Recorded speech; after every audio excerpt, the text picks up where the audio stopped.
Before or after you watch this video, check out the links in the description below for other goodies and updates. Also click on the bell right next to the subscribe button to get notifications on my new videos. Well, this is a story I've been dying to do for a long time, and I was originally going to be doing it for when the new Hey Arnold movie came out, but things kept popping up, so I had to be delayed up to now. I have to say, this story is very unique, because unlike most lost episode pastas that you hear about, this one is based on an actual episode, but it's changed around so that way there are horror elements implanted to it, and I think it's actually done pretty well here. I actually originally found this story on TV Tropes where it was mentioned in the Nightmare Fuel page, and I was very fascinated by it. I ended up reading it over the summer, and I was thinking this would be a really good time to read the story since the movie just came out. So anyway, sit back and enjoy Hey Arnold, the Furnace.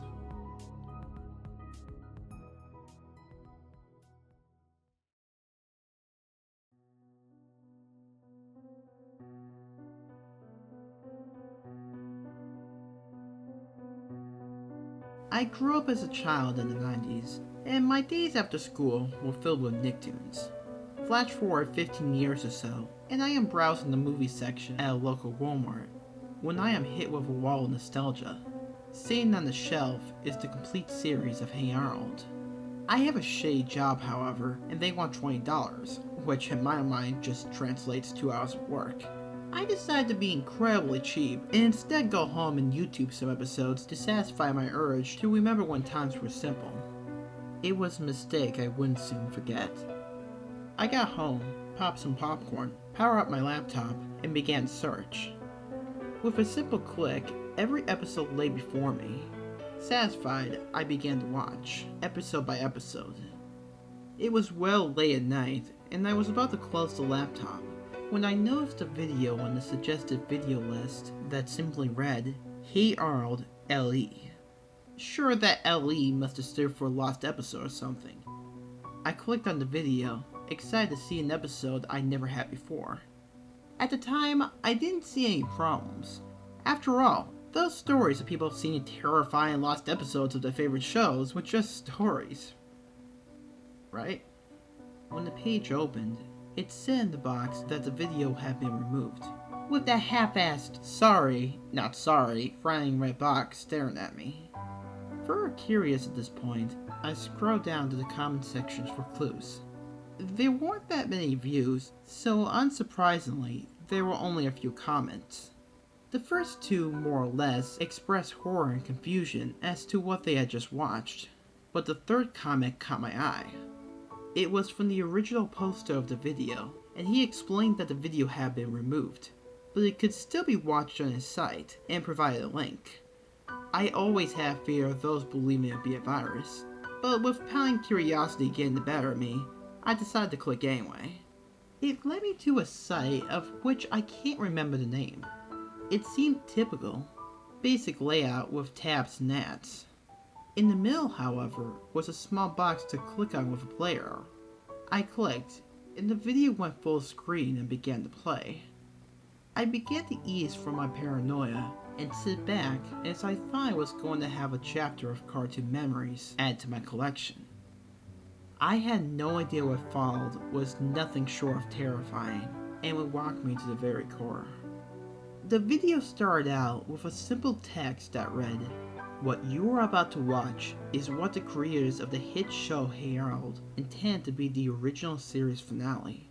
It angered and frightened Nickelodeon executives, and the episode was never aired as such. If you cannot handle disturbing or potentially vomit-inducing imagery, then you are suggested to leave. You have been warned." I was concerned by this, but pushed it from my mind as the upbeat jazz tempo rang out, and the theme song began. It was introduced as The Furnace. The show itself started out with Arnold's teacher with the class outside teaching them about chemical reactions, and using them to watch a rocket. Harold expresses that he wants to watch the rocket, but the teacher declines, saying that there is no time, and leaves to put out the supplies as the bell rings. It then cuts to Harold, Sid, and Stinky opening the supply cabinet, stealing some rockets and chemicals, walking out, vowing to make a vague blast-off. It's at this point I began to realize something. This episode looks familiar. I got on my phone to do a little research, and quickly found that this is an episode that aired within the final season of the show. I am beyond pissed, but decided to watch anyways since I figure my computer is already infested with whatever virus the page carried anyhow. I clicked play again. The boys have stolen the supplies and have went behind an abandoned police station to blow the rocket, which coincidentally, Ernie, which is one of Arnold's tenants who is a demolition man, is set to destroy by explosives. The boys launch the rocket, and it goes in the building, which blows up due to the demolition. The boys stupidly believe that it was their rocket that did the damage, thus killing several police officers who didn't know the station was abandoned, and they are now wanted fugitives. This is where things began to get really strange. The video paused shortly. I moved my arrow to reveal that the video was still playing. Soon it began again, only now the quality had changed. It seemed like a cutover. Stinky knelt on the ground, crying, exclaiming that they should go to the police. Harold berates him for this, claiming that they will be sent to the death penalty. "We just killed the police, you idiot!" he screams, clearly angry. I should add at this point, I became confused and uneasy. I am a die-hard fan of the series, and can't recall any of this. The scene continues as Stinky begins to walk off sobbing, and claiming he plans to find the nearest police officer to tell him what happened, as it was only a mistake. Harold becomes enraged, as he often does in the show, but this time, he charges Stinky and tackles him from behind. Stinky begins to put up a fight, but is no match for the much larger boy, especially since he is face first on the sidewalk. "Sid!" Harold yells. "Help!" Sid runs in front of the action, clearly confused and scared, and asks what he wants him to do. "That rock! Grab it!" Sid looks down as the struggle continues, and sees a large rock lying by a dumpster. He hesitates. "Do it!" Harold commands. "Or I'll pound you!" Clearly terrified at this point, Sid picks up the rock. You can see Sid's eyes grow large, and resistance sets in, as Harold says, "Okay, Sid, I'll hold him while you bash his skull with the rock." Sid can't move, as Stinky lay there with a scraped up face from the struggle, desperately begging for his life while sobbing uncontrollably. Harold begins to plead to Sid, and tells him if Stinky got away, they would never see their parents again. "You mix chemicals! You're just as responsible as I am!" Harold screams. "Kill him!"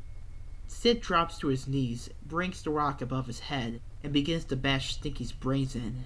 He closes his eyes, tears flowing around them, and screams, "I'm sorry," over and over, all the while continuously smashing Stinky's head with the rock.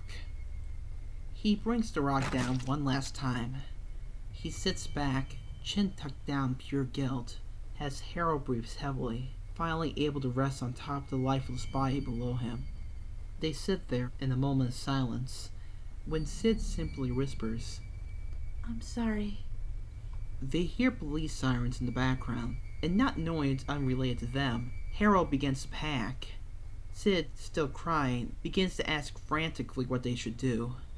Harold says they need to get out of there. They throw Stinky's body in a dumpster and hightail it out of there.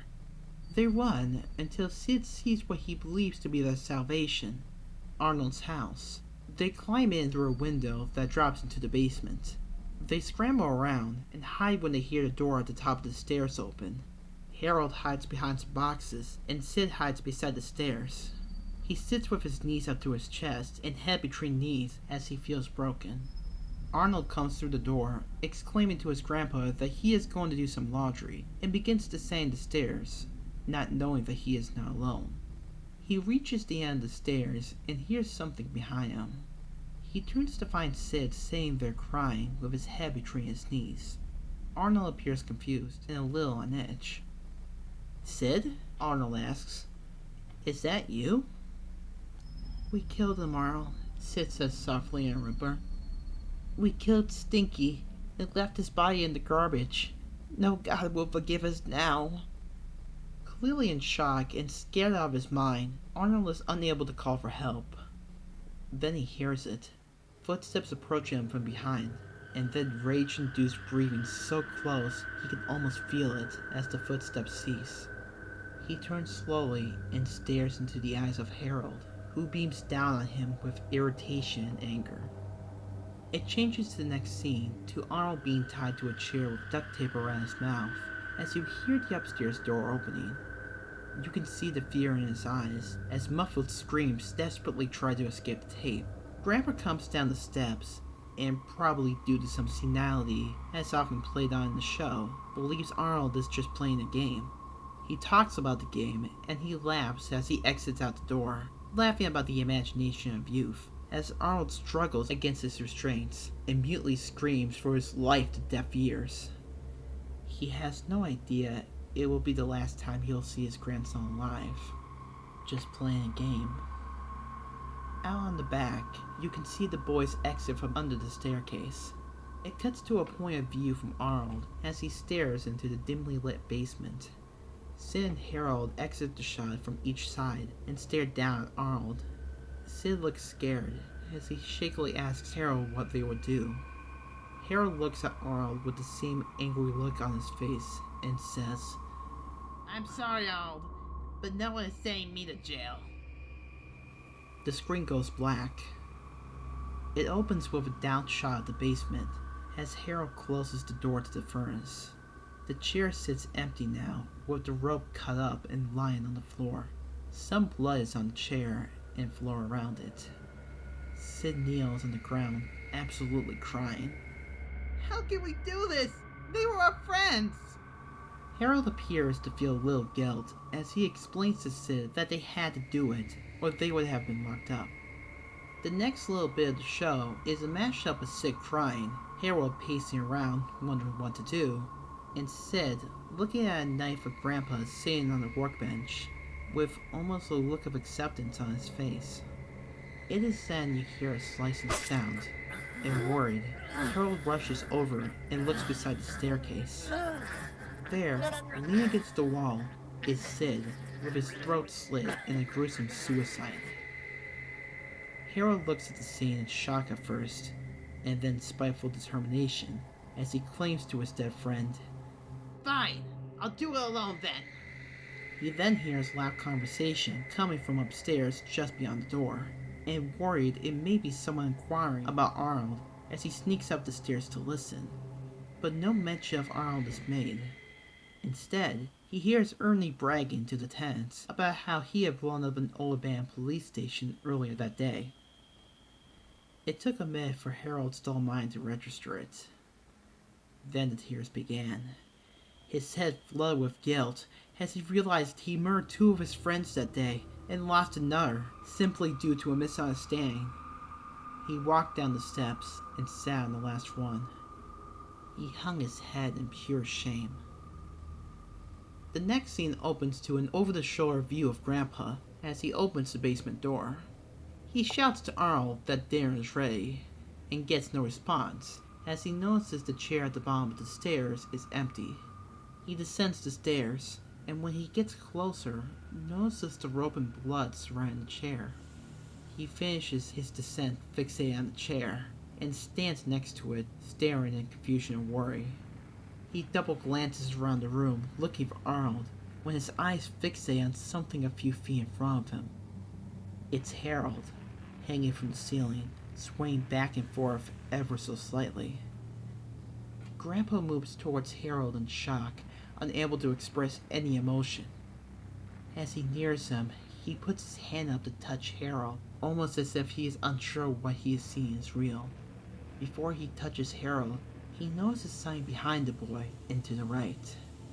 A folded piece of paper taped to the furnace. He approaches the furnace slowly, afraid to find more horrors, and retrieves the note. It simply reads, "Aren't you glad it was just a game?" The camera cuts to inside the furnace, facing out, and it's pitch black as the door is closed. You can see part of Grandpa through 3 rectangular holes that act as vents. The furnace latch unlocks loudly. The door creaks open slowly. Grandpa's jaw closes and begins to quiver as he stares at what lay inside. The only hint given is a hand with a sleeve the same color of Arnold's shirt pulled up, and the hand and sleeve slightly soaked with blood. You look in Grandpa's eyes as he presumably looks upon his only grandson, the only remnants of his long-deceased son, as he lay mutilated in the furnace. The video cuts to black. I close the window and slam my laptop shut as a small part of my diminishing childhood died. Everything was normal after that. I never researched the video or tried to find it again. I just really didn't care to, as I figured it was a lousy, albeit disturbing knockoff made by some overweight nobody in his mother's basement. After a couple weeks, however, I decided to buy the series, determined not to let my childhood be destroyed by one incident. Sometimes my internet connection was shoddy at best. I began to watch episode after episode, until I came upon one in the last season. It was titled On the Lam. It was the episode knockoff was based on, or vice versa perhaps. I didn't remember much from the episode, but as it played, I began to feel disturbed. The similarities between the two were gut-wrenching. I mean, the episodes were the same until the police station was blown up. But even after that, there were still eerie perils. Firstly, after the explosion, Stinky was the only one who suggested going to the authorities. Next, Arnold was being tied up in his basement, completely furnished with workbench and furnace, mind you, by the three boys. At that moment, though, he only expresses irritants and slight anger. Then, slightly later in the show, it happens. That scene. That same damn scene. Grandpa enters the basement and talks about the game Arnold is playing, but it is obvious to anyone who is not crazy that Arnold is not playing a game, and the look of irritants from earlier is gone. The expression on his face now is nothing short of pure heart-pounding fucking terror. He shrieks the way only a 9-year-old knowing death is upon him can. But once again, it is smothered by the duct tape as Grandpa closes the door, darkening the basement once again. Except no one dies in this version. It was as if the scene had been left there, cut short and repurposed for the children's version. And it made me wonder if the video could be true. If maybe the show's creator, Greg Bartlett, infuriated by the cancellation of his show, initially had a much darker ending plan for the blonde-headed boy with the football-shaped head. Later, Arnold comes crashing through the basement door and begins explaining everything to his grandpa. But in the back of my mind, I think, that's not Arnold. Arnold is still in the basement, then in the furnace.